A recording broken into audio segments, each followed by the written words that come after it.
Hey everyone, Corkscrew Bricks here, and today I'm going to be doing a review of set 76261 Spider-Man Final Battle, containing 900 pieces and releasing for $110 US on August 1st. The set comes with 9 minifigures. The first minifigure is the Spider-Man used to represent Tom Holland.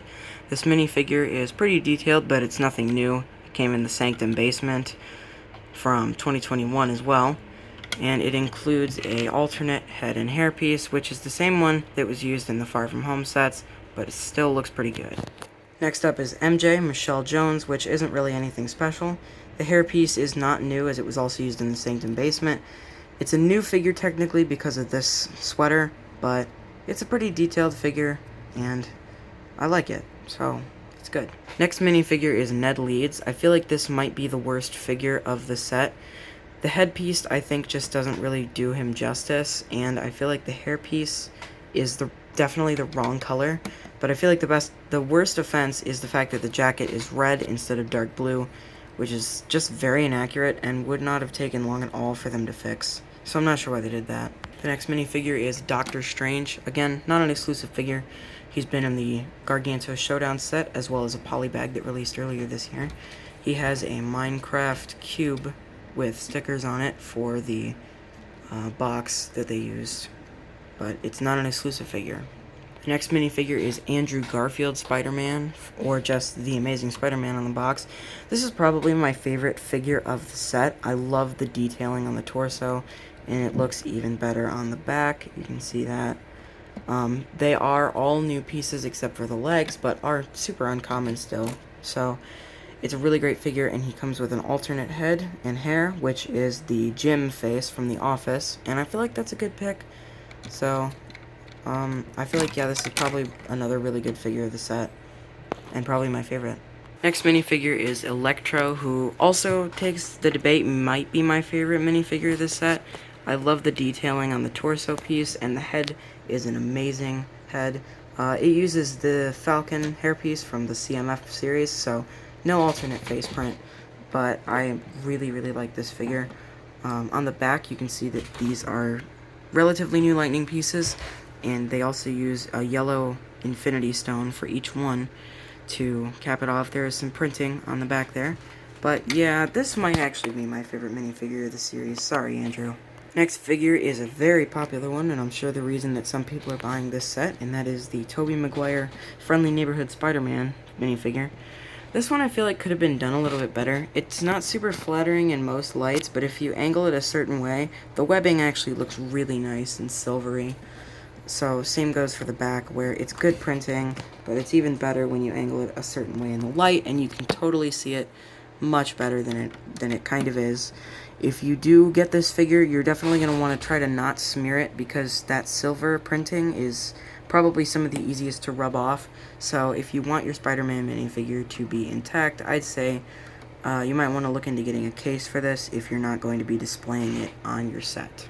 I also forgot to mention that he comes with an alternate head and hair piece, which I feel like is very inaccurate. This is the headpiece for just about everybody now, and it's not what I would have chosen personally, so yeah, do with that what you will. Next minifigure is Green Goblin, which is our second depiction of Willem Dafoe. This is a really good figure, but it definitely could have benefited from leg printing. I like the headpiece, and the back torso printing looks nice too. You can see the alternate face print is pretty nice. I like the goggles. So, yeah, and then he also comes with the glider, which is pretty nice. It's a nice little build. Final figure is Doc Ock, and this is probably a pretty, half and half figure for me.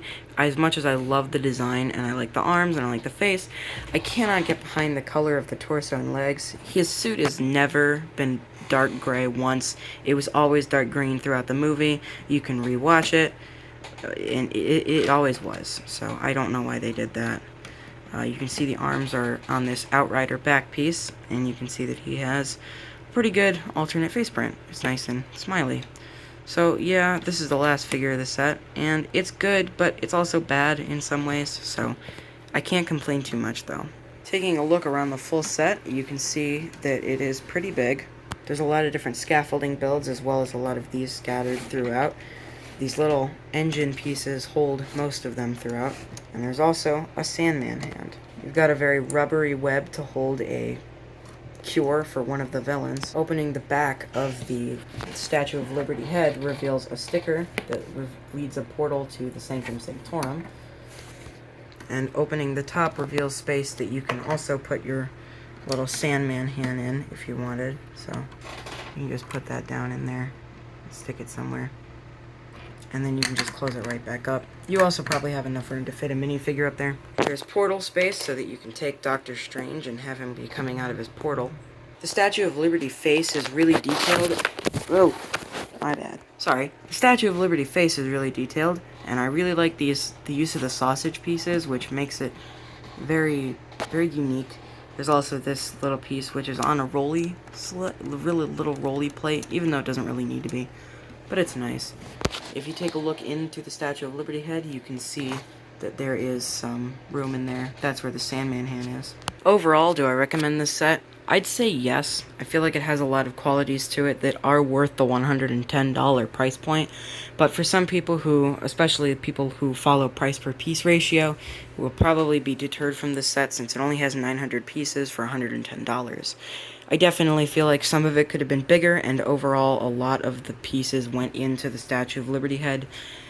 It definitely is hard to see where all of the pieces went into, but for the $100 price tag, you get 9 minifigures, which in Star Wars is unfortunately not what it used to be. There's an $80 Star Wars set coming out soon that only gives you 5 minifigures, so it's really not that great. So you get a pretty good deal here, I think. And yeah, if you enjoyed this set, please subscribe. You might want to look out for the review of the new Batwing coming out soon. So yeah, that's all.